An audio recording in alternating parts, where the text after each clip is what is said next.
29 June 2011. I'm back in Siem Reap as of last night following our work at the church in An Long Wen. Yesterday was a very interesting day with the team from Vets with a Mission.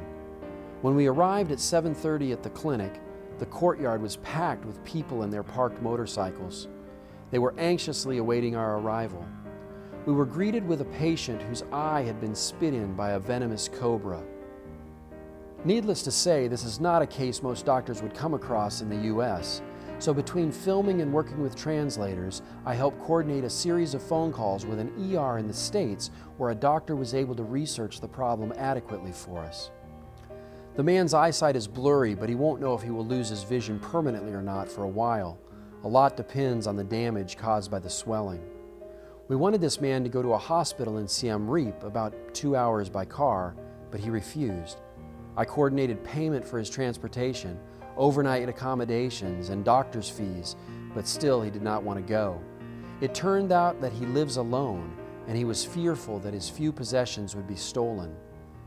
So we offered to pay for someone he knew to watch his home and help keep it secure so he could go to the hospital. Still, he refused.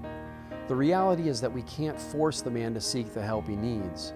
We can offer, we can pay, but in the end, it's the patient's decision. Hopefully his choice won't cause him to lose the functionality of his eye. After the victim of the spitting cobra, we saw a number of other interesting patients. A 2-year-old boy who was bitten in the face by a dog, a young boy who had been stung on the arm by a poisonous centipede, a 1-year-old girl who had fallen off a moving motorcycle, surgery to remove a lump on the bottom side of a finger, and a surgery to remove shrapnel a man had received in the 90s during the war. All of this was before lunch. There were a few other interesting events during the day, including removing a cyst on the lower spine of an older man whose back, chest, and arms were tattooed. When we asked through a translator what they meant, the man told us that one contained Buddhist symbols and brought good luck that he wouldn't get bombed, and that another was for good luck that he wouldn't get shot. But the day ended with a cute 6-year-old boy who was mentally deficient and had 6 fingers on one hand. He was very precious.